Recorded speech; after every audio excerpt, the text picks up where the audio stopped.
আমাদের দাদারা কি এখনো বাংলাদেশকে তাদের অঙ্গরাজ্য করার স্বপ্ন দেখছেন? বাংলাদেশে আলাদা হিন্দু প্রদেশের দাবি নতুন কিছু না। 1982 সালের 25শে মার্চ এরশাদ ক্ষমতা নেওয়ার ঠিক পরের দিনই ভারত থেকে হঠাৎ করে ঘোষণা করা হয় স্বাধীন বঙ্গভূমি নামের এক নতুন রাষ্ট্রের। প্ল্যানটা ছিল খুলনা, যশোর, ফরিদপুর, কুষ্টিয়া, বরিশাল ও পটুয়াখালী নিয়ে বাংলাদেশের বুকে আলাদা একটা হিন্দু রাষ্ট্র প্রতিষ্ঠা করা। এই ষড়যন্ত্রের পেছনে সরাসরি হাত ছিল ভারতের গোয়েন্দা সংস্থার। সে সময় ভারতে ক্ষমতায় ছিলেন ইন্দিরা গান্ধী। নিজেদের দেশে উত্তরপ্রদেশের মিরাটে আর আসামের নেলিতে তখন হাজারো বাংলাভাষী মুসলিমকে নির্মমভাবে হত্যা করা হয়। এই সাম্প্রদায়িক দাঙ্গা থেকে মানুষের চোখ সরাতেই তারা হিন্দু নির্যাতনের ভুয়া অজুহাতকে কাজে লাগায়। এরপর বাংলাদেশের ভেতরে পার্বত্য চট্টগ্রামে শান্তি বাহিনী, দক্ষিণ পশ্চিমাঞ্চলে বঙ্গভূমি এবং ময়মনসিংহ অঞ্চলে গারোল্যান্ড আন্দোলন উস্কে দেয়। এভাবেই তারা আড়ালে থেকে তিন দিক থেকে অস্থিরতা তৈরি করে। পরবর্তীতে এই একই প্রোপাগান্ডা ছড়াতে ভারতের প্রধানমন্ত্রী রাজীব গান্ধীও রেডিও, টিভিতে প্রচার শুরু করে যে বাংলাদেশে হিন্দুরা নিরাপদ নয় এবং সেই কারণেই নাকি ভারতে অনুপ্রবেশ বাড়ছে। ঠিক যেমনটা আজকালের ভারতের মিডিয়াগুলো করছে। স্বাধীন বঙ্গভূমি নামে শুধু রাজনৈতিক দাবি তুলেই থেমে থাকে। বাংলাদেশে অনুপ্রবেশের জন্য তৈরি করা হয়েছিল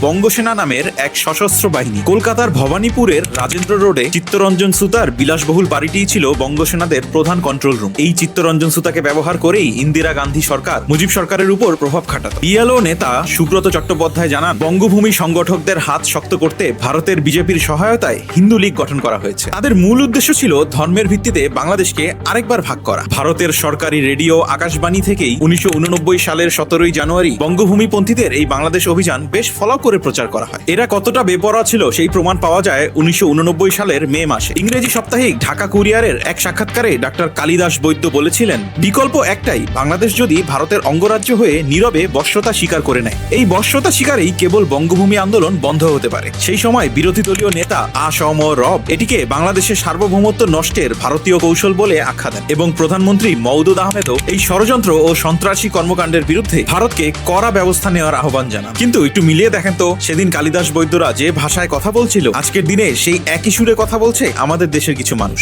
হিন্দুরা কোন ঠাসা, ধর্মচর্চা করতে দেওয়া হচ্ছে না, এই একই ডায়লগ দিয়ে আন্তর্জাতিক সংগঠনের সাহায্যে আলাদা প্রদেশ করার হুমকি দেওয়া হচ্ছে। পুরনো ইতিহাস যে আবার ফিরে আসছে, এটা নিয়ে আপনাদের কি মনে হয়? কমেন্ট করে জানিয়ে দিন।